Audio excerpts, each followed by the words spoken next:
दोस्तों मेरी पिछली कुछ वीडियोस फोटोज में आती थी, लेकिन अब से ऐसा नहीं होगा। अब से मेरी वीडियोस सिर्फ वीडियो क्वालिटी में ही आपको दिखाई देगी। इसलिए मैं आज थॉर मूवी वीडियो के साथ एक्सप्लेन करने वाला हूँ। तो चलिए चलते हैं इस कहानी की तरफ। ये कहानी बेस्ड है नॉर्थ माइथोलॉजी पर, यानी कि गॉड्स पर, जिसमें 9 रियल्म्स यानी 9 प्लैनेट्स की बात की गई है। और ये अलग अलग गैलेक्सीज के 9 प्लैनेट किसी सब्जेक्ट के थ्रू आपस में कनेक्टेड है, जिसे यग्ग्रेसिल कहा जाता है। और यग्ग्रेसिल के सेंटर में प्लैनेट अर्थ है, जिसे मिडगार्ड भी कहा जाता है। इनमें से एक प्लैनेट ऐसा भी है जिसकी लोग पूजा करते हैं। उस प्लैनेट का नाम है एसगार्ड। एसगार्डियन सदियों से 9 ग्रहों की रक्षा कर रहे हैं। सन 965 में जोटनहाइम नाम के एक प्लैनेट, जहाँ पर बर्फीले दानव रहते हैं जिनका नाम फ्रॉस्ट जायंट है, वहाँ के राजा लॉफी ने इन 9 ग्रहों को हथियाना चाहा। इसलिए उसने सबसे पहले अर्थ पे हमला किया। वो पूरी पृथ्वी को बर्फ में तब्दील करना चाहता था, लेकिन सही समय पे एसगार्ड के राजा ओडिन वहाँ पर आ गए थे। उन्होंने अपनी सेना के साथ मिलकर फ्रॉस्ट जायंट की टीम को हरा दिया। साथ ही वो फ्रॉस्ट जायंट का हथियार कास्केट भी अपने कब्जे में ले लेता है। लेकिन फ्रॉस्ट जायंट का राजा लॉफी उनसे समझौता करता है कि अब से वो दोनों भी शांति से जिएंगे। ये कहने के बाद ओडिन ने उनकी दुनिया में उन्हें वापस भेज दिया। अब 2011 में जब ओडिन बूढ़े हो जाते हैं, तब वो अपने बेटे थॉर को एसगार्ड का राजा घोषित करने का फैसला करते हैं। लेकिन थॉर का भाई लोकी उससे बहुत ज्यादा जलता था। लोकी थॉर की तरह बलवान तो नहीं है, लेकिन वो दिमाग से बहुत ज्यादा चालाक है और वो एक जादूगर भी है। जब थॉर एसगार्ड का राजा बनने वाला था, तब लोकी ने कुछ जायंट फ्रॉस्ट को अपनी जादू की मदद से उन्हें महल के अंदर ले आया, ताकि वो थॉर को राजा बनने से रोक पाए। ओडिन को जब जायंट फ्रॉस्ट के बारे में पता चलता है, तब वो अपने हथियार डिस्ट्रॉयर की मदद से उन्हें रोक देते हैं। लेकिन इन सब की वजह से थॉर जायंट फ्रॉस्ट के ऊपर बहुत ज्यादा गुस्सा हो गया था, क्योंकि उनकी वजह से उसका राज्याभिषेक रुक गया था। इसलिए वो ओडिन को उनसे बदला लेने के लिए कहता है। लेकिन ओडिन ने लोफी से समझौता किया था कि अब से वो दोनों भी शांति से जिएंगे, इसलिए वो कुछ नहीं करते। यहाँ थॉर पहले से ही गुस्से में था कि तभी उसके पास लोकी आता है और वो उसे कहता है कि जाओ अपना बदला ले लो। इससे थॉर अपने दोस्तों के साथ जोटनहाइम जाके जायंट फ्रॉस्ट पर हमला कर देता है। लेकिन जायंट फ्रॉस्ट के सामने थॉर की टीम कमजोर पड़ने लगती है। लेकिन तभी ओडिन वहाँ पर आ जाते हैं और वो इस झगड़े को शांत करते हैं। वो थॉर को वापस एसगार्ड ले आते हैं और उस पर बहुत ज्यादा चिल्लाते हैं। लेकिन थॉर का उल्टा जवाब देने की वजह से ओडिन उसकी सारी ताकतें छीन लेते हैं। साथ ही वो उसका हथौड़ा भी छीन लेते हैं और उसके हथौड़े पर वो जादुई मंत्र डाल देते हैं कि जो भी साफ दिल का होगा वही इस हथौड़े को उठा सकता है। और हथौड़े को उठाने के बाद उसके अंदर थॉर की सारी शक्तियाँ आ जाएगी। इसके बाद ओडिन थॉर और उसके हथौड़े को पृथ्वी पर फेंक देते हैं।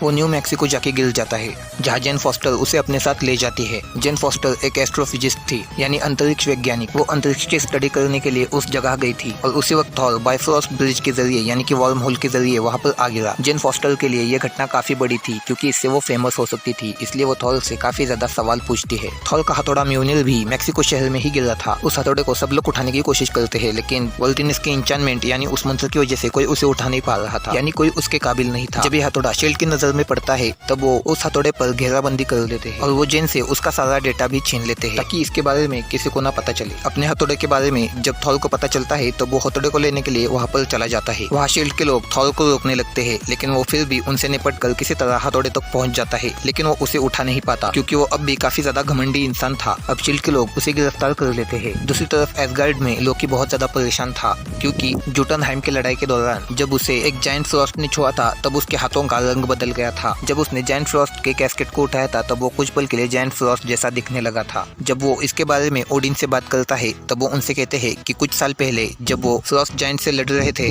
तब उन्हें जोटनहाइम के मंदिर में एक राक्षस का बच्चा मिला था और वो लोकी था। ये वहाँ के राजा लॉफी का बेटा था। ये बच्चा छोटा और कमजोर था, इसलिए लॉफी ने उसे वही मरने के लिए छोड़ दिया। जिसके बाद ओडिन ने ही लोकी की परवरिश की। लोकी को जब इसके बारे में पता चलता है, तब वो अपने पिता को बहुत ज्यादा डांटता है, जिससे उन्हें अटैक आता है और वो कुछ टाइम तक स्लीपिंग चेंबर में सो जाते हैं, यानी ओडिन स्लीप में सो जाते हैं। जिसके बाद लोकी को एसगार्ड का किंग बनाया जाता है। वो लॉफी के पास जाता है और कहता है कि ओडिन को मार दो और अपना कास्केट ले जाओ। इससे लॉफी को भी फायदा पहुंचेगा और लोकी भी राजा बन जाएगा। लॉफी उसकी बात मान जाता है और लोकी थॉर से मिलने धरती पर चला जाता है। वो उससे कहता है कि ओडिन मर चुके हैं और तुम्हें भी अब ऊपर आने से सख्त मनाही है। इसके बाद हमें डॉक्टर सेल्विक को दिखाया जाता है, जो जेन फॉस्टर के पार्टनर है। वो थॉर को छुड़वा लेते हैं और थॉर भी वहीं पर रहने का डिसाइड करता है। उन लोगों के साथ लेकर वो अच्छा बनने लगता है। उधर थॉर के दोस्त लोकी से बहुत ज्यादा परेशान थे, इसलिए वो थॉर को लेने धरती पर आ जाते हैं। वो थॉर को अपने साथ चलने के लिए कहते हैं। उसके दोस्तों के बारे में जब लोकी को पता चलता है, तब वो डिस्ट्रॉयर को धरती पर भेज देता है उन पर हमला करने के लिए। डिस्ट्रॉयर वहाँ जाकर काफी ज्यादा तबाही मचाने लगता है। तभी थॉर उसके सामने आता है अपने दोस्तों की जान बचाने। डिस्ट्रॉयर उसे बहुत मारता है, लेकिन उसके इस बलिदान की वजह से उसकी शक्तियाँ उसे वापस मिल जाती है। वो डिस्ट्रॉयर को हरा देता है और वो अपने दोस्तों के साथ वापस एसगार्ड आता है। इधर लॉफी जब ओडिन को मारने वाला होता है, तब लोकी उसे मार देता देता है ताकि वो अपने पिता की नजर में अच्छा बन सके। इसलिए वो जोटनहाइम को तबाह करने के लिए बाइफरोस्ट का इस्तेमाल करता है, लेकिन थॉर उसे ऐसा करने नहीं देता।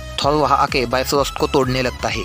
बाइफरोस्ट जब टूटने लगता है तब वो दोनों नर्क में गिरने लगते हैं, लेकिन ओडिन वहाँ पर आते हैं और वो उन दोनों को बचा लेते हैं। लेकिन लोकी अपनी शर्मिंदगी से खुद ही हाथ छोड़ देता है। इसके बाद ओडिन थॉर को एसगार्ड का राजा बना देते हैं, लेकिन थॉर ही उन्हें मना कर देता है। वो उनसे कहता है कि अभी तक वो उसके काबिल नहीं है। पोस्ट क्रेडिट सीन के अंदर डॉक्टर सेल्विक शील्ड के डायरेक्टर निक फ्यूरी से मिलने के लिए आते हैं। निक फ्यूरी उन्हें एक खास ऑब्जेक्ट यानी टेसरेट क्यूब के बारे में स्टडी करने के लिए बोलते हैं, लेकिन तभी हमें आईने में लोकी दिखाया जाता है जो उनसे हाँ बुलवाता है, यानी कि डॉक्टर सेल्विक अब लोकी के वश में है। अब लोकी आगे क्या करेगा इसकी कहानी द एवेंजर्स में दिखाई गई है। तो दोस्तों, अगर आपको ये वीडियो पसंद आया हो तो चैनल को लाइक, कमेंट और सब्सक्राइब करना ना भूले।